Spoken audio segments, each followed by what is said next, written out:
Students, ਅੱਜ ਅਸੀਂ geography ਦਾ master cadre geography ਦਾ lecture ਕਰਾਂਗੇ ਤੇ ਐਮਸੀਕਿਊਜ਼ ਵੈਰੀ ਇੰਪੋਰਟੈਂਟ ਕੁਐਸਚਨ ਕਰਾਂਗੇ। ਪਹਿਲਾ ਕੁਐਸਚਨ ਹੈ 10 ਡਿਗਰੀ ਚੈਨਲ ਆਪਸ ਵਿੱਚ ਜੋੜਦਾ ਹੈ। ਪਹਿਲਾ ਆਪਸ਼ਨ ਹੈ ਛੋਟੇ ਅੰਡੇਮਾਨ ਤੇ ਵੱਡੇ ਨਿਕੋਬਾਰ ਨੂੰ। ਦੂਸਰਾ ਆਪਸ਼ਨ ਹੈ ਛੋਟਾ ਅੰਡੇਮਾਨ ਤੇ ਕਾਰ ਨਿਕੋਬਾਰ ਨੂੰ। ਤੀਸਰਾ ਆਪਸ਼ਨ ਹੈ ਭਾਰਤ ਤੇ ਸ੍ਰੀਲੰਕਾ ਨੂੰ। ਚੌਥਾ ਆਪਸ਼ਨ ਹੈ ਤ੍ਰਿਪੁਰਾ ਤੇ ਬੰਗਲਾਦੇਸ਼ ਨੂੰ। ਇਹਦਾ ਕਰੈਕਟ ਆਨਸਰ ਹੈ ਦੂਜਾ ਆਪਸ਼ਨ, ਛੋਟੇ ਅੰਡੇਮਾਨ ਤੇ ਕਾਰ ਨਿਕੋਬਾਰ ਨੂੰ ਜੋੜਦਾ ਹੈ। ਦੂਜਾ ਆਪਸ਼ਨ ਹੈ ਡੰਕਨ ਪਾਸ ਆਪਸ ਵਿੱਚ ਜੋੜਦਾ ਹੈ। ਪਹਿਲਾ ਆਪਸ਼ਨ ਹੈ ਦੱਖਣੀ ਅੰਡੇਮਾਨ ਤੇ ਛੋਟਾ ਅੰਡੇਮਾਨ। ਦੂਸਰਾ ਆਪਸ਼ਨ ਹੈ ਕਾਰ ਨਿਕੋਬਾਰ ਤੇ ਛੋਟਾ ਨਿਕੋਬਾਰ। ਤੀਸਰਾ ਆਪਸ਼ਨ ਹੈ ਉੱਤਰੀ ਅੰਡੇਮਾਨ ਤੇ ਮੱਧ ਅੰਡੇਮਾਨ। ਚੌਥਾ ਆਪਸ਼ਨ ਹੈ ਭਾਰਤ ਤੇ ਸ੍ਰੀਲੰਕਾ। ਇਹਦਾ ਕਰੈਕਟ ਆਨਸਰ ਹੈ ਇਹ ਆਪਸ਼ਨ, ਦੱਖਣੀ ਅੰਡੇਮਾਨ ਤੇ ਛੋਟਾ ਅੰਡੇਮਾਨ। ਤੀਜਾ ਕੁਐਸਚਨ ਕਰਾਂਗੇ ਆਪਾਂ, ਭਾਰਤ ਦੀਆਂ ਉਹ ਨਦੀਆਂ ਜਿਨ੍ਹਾਂ ਦਾ ਜਨਮ ਸਥਲ ਭਾਰਤ ਵਿੱਚ ਨਹੀਂ ਹੈ। ਪਹਿਲਾ ਆਪਸ਼ਨ ਹੈ ਸਿੰਧ, ਜੇਹਲਮ, ਕੋਸੀ। ਦੂਸਰਾ ਆਪਸ਼ਨ ਹੈ ਸਤਲੁਜ, ਸਿੰਧ, ਨਰਮਦਾ। ਤੀਸਰਾ ਆਪਸ਼ਨ ਹੈ ਗੋਦਾਵਰੀ, ਕੋਸੀ, ਸਿੰਧ। ਚੌਥਾ ਆਪਸ਼ਨ ਹੈ ਕੋਸੀ, ਸਿੰਧ, ਸਤਲੁਜ ਤੇ ਬ੍ਰਹਮਪੁੱਤਰ। ਇਹਦਾ ਕਰੈਕਟ ਆਨਸਰ ਹੈ ਚੌਥਾ ਆਪਸ਼ਨ, ਕੋਸੀ, ਸਿੰਧ, ਸਤਲੁਜ ਤੇ ਬ੍ਰਹਮਪੁੱਤਰ। ਚੌਥਾ ਕੁਐਸਚਨ ਕਰਾਂਗੇ, ਹਿਮਾਲਿਆ ਦਾ ਫੁੱਟ ਹਿੱਲ ਰਿਲੀਜਨ ਕਿਹੜੇ ਨਾਂ ਨਾਲ ਜਾਣਿਆ ਜਾਂਦਾ ਹੈ। ਪਹਿਲਾ ਆਪਸ਼ਨ ਹੈ ਛੋਟਾ ਹਿਮਾਲਿਆ। ਦੂਸਰਾ ਆਪਸ਼ਨ ਹੈ ਟਰਾਂਸ ਹਿਮਾਲਿਆ। ਤੀਸਰਾ ਆਪਸ਼ਨ ਹੈ ਸਿਵਾਲਿਕ। ਚੌਥਾ ਆਪਸ਼ਨ ਹੈ ਮਹਾ ਹਿਮਾਲਿਆ। ਇਹਦਾ ਕਰੈਕਟ ਆਨਸਰ ਹੈ ਸਿਵਾਲਿਕ। ਤੀਸਰਾ ਆਪਸ਼ਨ ਸਹੀ ਹੈ। ਪੰਜਵਾਂ ਕੁਐਸਚਨ ਕਰਾਂਗੇ, ਭਾਰਤ ਦਾ ਭੂਕੰਪ ਰਹਿਤ ਖੇਤਰ ਹੈ।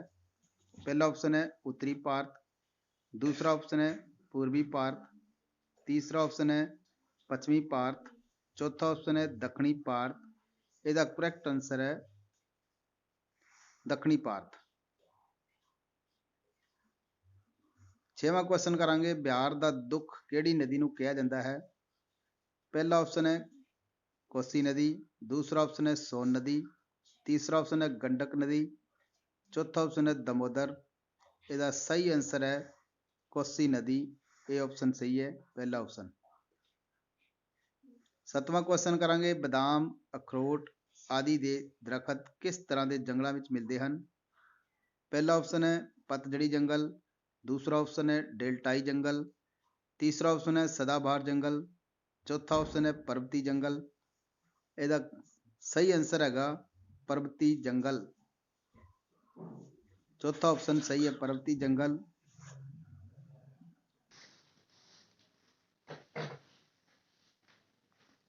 ਅੱਠਵਾਂ ਕੁਐਸਚਨ ਹੈ ਅੱਗੇ, ਭਾਰਤ ਦਾ ਸਭ ਤੋਂ ਵੱਧ ਕਣਕ ਉਤਪਾਦਕ ਰਾਜ ਕਿਹੜਾ ਹੈ।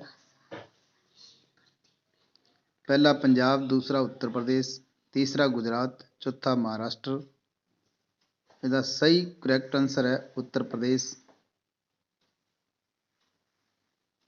ਨੌਵਾਂ ਕੁਐਸਚਨ ਹੈ, ਭਾਰਤ ਦਾ ਪਹਿਲਾ ਉਪਗ੍ਰਹਿ ਕਿਹੜਾ ਸੀ। ਪਹਿਲਾ ਆਪਸ਼ਨ ਹੈ ਆਰੀਆਭੱਟ। ਦੂਸਰਾ ਆਪਸ਼ਨ ਹੈ ਭਾਸਕਰ ਪਹਿਲਾ। ਤੀਸਰਾ ਆਪਸ਼ਨ ਹੈ ਅਪੋਲੋ ਪਹਿਲਾ। ਚੌਥਾ ਆਪਸ਼ਨ ਹੈ ਮਾਰਸ। ਇਹਦਾ ਕਰੈਕਟ ਆਨਸਰ ਹੈ ਆਰੀਆਭੱਟ। ਇਹ ਆਪਸ਼ਨ ਕੁਐਸਚਨ ਸਹੀ ਹੈ। 10ਵਾਂ ਕੁਐਸਚਨ ਹੈ, ਸਾਲ, ਸਾਗਵਾਨ ਤੇ ਬਾਂਸ ਦੇ ਰੁੱਖ ਪਾਏ ਜਾਂਦੇ ਹਨ। ਪਹਿਲਾ ਆਪਸ਼ਨ ਹੈ ਪਰਬਤੀ ਬਨਸਪਤੀ। ਦੂਸਰਾ ਆਪਸ਼ਨ ਹੈ ਜਵਾਰੀ ਬਨਸਪਤੀ। ਤੀਸਰਾ ਆਪਸ਼ਨ ਹੈ ਉਸਣ ਪਤਝੜੀ ਬਨਸਪਤੀ। ਚੌਥਾ ਆਪਸ਼ਨ ਹੈ ਉਸਣ ਸਦਾਬਹਾਰ ਬਨਸਪਤੀ। ਇਹਦਾ ਕਰੈਕਟ ਆਨਸਰ ਹੈ ਉਸਣ ਪਤਝੜੀ ਬਨਸਪਤੀ। ਤੀਸਰਾ ਆਪਸ਼ਨ ਸਹੀ ਹੈ ਇਹਦਾ। 11ਵਾਂ ਕੁਐਸਚਨ ਹੈ, ਚੰਦਰਮਾ ਤੇ ਭਾਰਤ ਦਾ ਪਹਿਲਾ ਮਿਸ਼ਨ ਅਭਿਆਨ ਕਦੋਂ ਭੇਜਿਆ। ਪਹਿਲਾ ਆਪਸ਼ਨ ਹੈ 2008। ਦੂਸਰਾ ਆਪਸ਼ਨ ਹੈ 2010। ਤੀਸਰਾ ਆਪਸ਼ਨ ਹੈ 2005। ਚੌਥਾ ਆਪਸ਼ਨ ਹੈ 1999। ਇਹਦਾ ਕਰੈਕਟ ਆਨਸਰ ਹੈ 2008। 12ਵਾਂ ਕੁਐਸਚਨ ਹੈ ਮੇਕ ਮੋਹਨ ਰੇਖਾ ਜੋੜਦੀ ਹੈ। ਪਹਿਲਾ ਆਪਸ਼ਨ ਹੈ ਭਾਰਤ ਤੇ ਨੇਪਾਲ, ਦੂਸਰਾ ਆਪਸ਼ਨ ਹੈ ਪਾਕਿਸਤਾਨ ਤੇ ਭਾਰਤ, ਤੀਸਰਾ ਆਪਸ਼ਨ ਹੈ ਭਾਰਤ ਤੇ ਚੀਨ, ਚੌਥਾ ਆਪਸ਼ਨ ਹੈ ਬੰਗਲਾਦੇਸ਼ ਤੇ ਭਾਰਤ। ਇਹਦਾ ਕਰੈਕਟ ਆਨਸਰ ਹੈ ਭਾਰਤ ਤੇ ਚੀਨ ਜਿਹੜੀ ਹੈਗੀ ਆ ਮੇਕ ਮੋਹਨ ਰੇਖਾ ਹੈਗੀ ਇਹਨਾਂ ਵਿਚਾਲੇ ਜੋੜਦੀ ਹੈ। 13ਵਾਂ ਕੁਐਸਚਨ ਹੈ ਸੂਰਜੀ ਪਰਿਵਾਰ ਵਿੱਚ 8 ਗ੍ਰਹਿ ਹਨ, ਇਹਨਾਂ ਦੇ ਨਾਂ ਰੱਖੇ ਗਏ ਹਨ। ਪਹਿਲਾ ਆਪਸ਼ਨ ਹੈ ਖੋਜ ਵਿਗਿਆਨਿਕਾਂ ਦੇ ਨਾਂ ਤੇ, ਦੂਸਰਾ ਆਪਸ਼ਨ ਹੈ ਈਰਾਨੀ ਦੇਵੀ ਦੇਵਤਿਆਂ ਦੇ, ਤੀਸਰਾ ਕੋਈ ਨਹੀਂ, ਚੌਥਾ ਆਪਸ਼ਨ ਹੈ ਯੂਨਾਨੀ ਦੇਵੀ ਦੇਵਤਿਆਂ।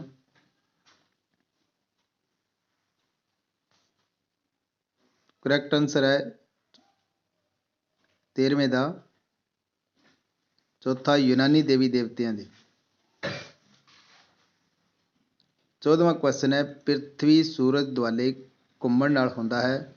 ਪਹਿਲਾ ਆਪਸ਼ਨ ਹੈ ਰੁੱਤਾਂ ਵਿੱਚ ਬਦਲਾਓ, ਦੂਸਰਾ ਆਪਸ਼ਨ ਹੈ ਦਿਨ ਰਾਤ ਦੀ ਅਵਧੀ ਵਿੱਚ ਫਰਕ, ਤੀਸਰਾ ਆਪਸ਼ਨ ਹੈ ਲੀਪ ਦਾ ਸਾਲ ਹੁੰਦਾ ਹੈ, ਚੌਥਾ ਆਪਸ਼ਨ ਹੈ ਉਪਰੋਕਤ ਸਾਰੇ।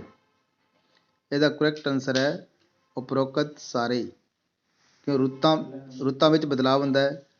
ਦੂਸਰਾ ਆਪਸ਼ਨ ਦਿਨ ਰਾਤ ਦੀ ਅਵਧੀ ਵਿੱਚ ਫਰਕ, ਤੀਸਰਾ ਆਪਸ਼ਨ ਲੀਪ ਦਾ ਸਾਲ ਹੁੰਦਾ ਹੈ। ਇਹ ਸਾਰੇ ਜਿਹੜੇ ਪ੍ਰਿਥਵੀ ਸੂਰਜ ਦੁਆਲੇ ਘੁੰਮਣ ਨਾਲ ਵੀ ਇਹ ਸਾਰੇ ਪਰਿਵਰਤਨ ਹੁੰਦੇ ਹਨ। 15ਵਾਂ ਕੁਐਸਚਨ ਹੈ ਭਾਰਤ ਦੀ ਰਾਸ਼ਟਰੀ ਨਦੀ ਗੰਗਾ ਮਿਲ ਕੇ ਬਣੀ ਹੈ। ਪਹਿਲਾ ਆਪਸ਼ਨ ਹੈ ਭਾਗਰਥੀ ਨਦੀ ਤੋਂ, ਦੂਸਰਾ ਆਪਸ਼ਨ ਹੈ ਅਲਕਨੰਦਾ ਨਦੀ ਤੋਂ, ਤੀਸਰਾ ਆਪਸ਼ਨ ਹੈ ਯਮੁਨਾ ਨਦੀ ਤੋਂ, ਚੌਥਾ ਆਪਸ਼ਨ ਹੈ ਊੜਾ ਤੇ ਆੜਾ ਦੋਵਾਂ ਤੋਂ। ਇਹਦਾ ਸਹੀ ਆਨਸਰ ਹੈ ਚੌਥਾ ਆਪਸ਼ਨ ਊੜਾ ਤੇ ਆੜਾ, ਮਤਲਬ ਭਾਗੀਰਥੀ ਨਦੀ ਤੋਂ ਤੇ ਅਲਕਨੰਦਾ ਨਦੀ ਦੇ ਦੋਨਾਂ ਤੋਂ ਮਿਲ ਕੇ ਇਹ ਗੰਗਾ ਨਦੀ ਬਣੀ ਹੈ ਜੀ। 16ਵਾਂ ਕੁਐਸਚਨ ਹੈ ਖੇਤੜੀ ਦੀਆਂ ਖਾਣਾਂ ਪ੍ਰਸਿੱਧ ਹਨ। ਪਹਿਲਾ ਆਪਸ਼ਨ ਹੈ ਤਾਂਬਾ, ਦੂਸਰਾ ਆਪਸ਼ਨ ਹੈ ਸੋਨਾ, ਤੀਸਰਾ ਅਬਰਕ, ਚੌਥਾ ਚਾਂਦੀ। ਇਹਦਾ ਖੇਤੜੀ ਦੀਆਂ ਖਾਣਾਂ ਕਾਹਦੇ ਵਾਸਤੇ ਪ੍ਰਸਿੱਧ ਹੈ? ਤਾਂਬੇ ਲਈ ਪ੍ਰਸਿੱਧ ਹੈ। ਇਹ ਆਪਸ਼ਨ ਸਹੀ ਹੈ। 17ਵਾਂ ਕੁਐਸਚਨ ਹੈ ਭੂਚਾਲ ਨਾਲ ਹੋਏ ਨੁਕਸਾਨ ਨੂੰ ਮਾਪਣ ਦਾ ਪੈਮਾਨਾ ਹੈ। ਪਹਿਲਾ ਆਪਸ਼ਨ ਹੈ ਰਿਕਟਰ, ਦੂਸਰਾ ਹੈ ਸਿਸਮੋਗ੍ਰਾਫ, ਤੀਸਰਾ ਆਪਸ਼ਨ ਹੈ ਮਰਕਾਲੀ, ਚੌਥਾ ਕੋਈ ਨਹੀਂ। ਇਹਦਾ ਕਰੈਕਟ ਆਨਸਰ ਹੈਗਾ ਮਰਕਾਲੀ ਪੈਮਾਨਾ ਜਿਹੜਾ ਹੈਗਾ ਉਹ ਭੂਚਾਲ ਵਿੱਚ ਹੋਏ ਨੁਕਸਾਨ ਨੂੰ ਮਾਪਦਾ ਹੈ। 18ਵਾਂ ਕੁਐਸਚਨ ਹੈ ਭੂਚਾਲ ਆਉਣ ਦਾ ਕਾਰਨ ਹੈ ਧਰਤੀ ਦੀਆਂ ਟੈਕਟੋਨਿਕ ਪਲੇਟਾਂ ਵਿੱਚ ਹਿਲਜੁਲ ਕਾਰਨ, ਦੂਸਰਾ ਆਪਸ਼ਨ ਹੈ ਗਲੋਬ ਵਾਰਮਿੰਗ ਕਰਕੇ, ਤੀਸਰਾ ਆਪਸ਼ਨ ਹੈ ਧਰਤੀ ਦੇ ਅੰਦਰੂਨੀ ਪਰਤ ਵਿੱਚ ਤਾਪਮਾਨ ਵਧਣ ਕਰਕੇ, ਚੌਥਾ ਆਪਸ਼ਨ ਹੈ ਧਰਤੀ ਵਿੱਚੋਂ ਲਾਵਾ ਨਿਕਲਣ ਕਰਕੇ। ਇਹਦਾ ਸਹੀ ਆਨਸਰ ਹੈਗਾ ਧਰਤੀ ਦੀਆਂ ਟੈਕਟੋਨਿਕ ਪਲੇਟਾਂ ਵਿੱਚ ਹਿਲਜੁਲ ਕਾਰਨ ਭੂਚਾਲ ਆਉਂਦਾ ਹੈ। 19ਵਾਂ ਕੁਐਸਚਨ ਹੈ ਸੰਸਾਰ ਦੇ ਜ਼ਿਆਦਾਤਰ ਜਵਾਲਾਮੁਖੀ ਉਤਪੰਨ ਹੁੰਦੇ ਹਨ। ਹਿੰਦ ਮਹਾਸਾਗਰ, ਦੂਸਰਾ ਆਪਸ਼ਨ ਅੰਡਮਾਨ ਸਾਗਰ, ਤੀਸਰਾ ਆਪਸ਼ਨ ਉਪਰੋਕਤ ਸਾਰੇ, ਚੌਥਾ ਆਪਸ਼ਨ ਹੈ ਪ੍ਰਸ਼ਾਂਤ ਮਹਾਸਾਗਰ। ਇਹ ਜ਼ਿਆਦਾਤਰ ਜਵਾਲਾਮੁਖੀ ਉਤਪੰਨ ਹੁੰਦੇ ਹੈ ਇਹ ਪ੍ਰਸ਼ਾਂਤ ਮਹਾਸਾਗਰ ਵਿੱਚ ਹੁੰਦੇ ਹਨ। ਚੌਥਾ ਆਪਸ਼ਨ ਕਰੈਕਟ ਹੈ ਜੀ। 20ਵਾਂ ਕੁਐਸਚਨ ਹੈਗਾ ਭਾਰਤ ਦੇ ਕਿਹੜੇ ਰਾਜ ਦੀ ਹੱਦ 3 ਦੇਸ਼ਾਂ ਨਾਲ ਲੱਗਦੀ ਹੈ? ਪਹਿਲਾ ਉੱਤਰਾਖੰਡ, ਦੂਸਰਾ ਤ੍ਰਿਪੁਰਾ, ਤੀਜਾ ਹੈਗਾ ਪੱਛਮੀ ਬੰਗਾਲ, ਚੌਥਾ ਹੈਗਾ ਸਿੱਕਮ ਤੇ ਪੱਛਮੀ ਬੰਗਾਲ। ਇਹਦਾ ਕਰੈਕਟ ਆਨਸਰ ਹੈਗਾ ਸਿੱਕਮ ਤੇ ਪੱਛਮੀ ਬੰਗਾਲ। ਕਰੈਕਟ ਆਨਸਰ ਹੈ। ਹਾਂਜੀ, ਮੇਰਾ ਲੈਕਚਰ ਵਧੀਆ ਲੱਗੇ ਤਾਂ ਵੱਧ ਤੋਂ ਵੱਧ ਸ਼ੇਅਰ ਕਰਿਆ ਜੇ।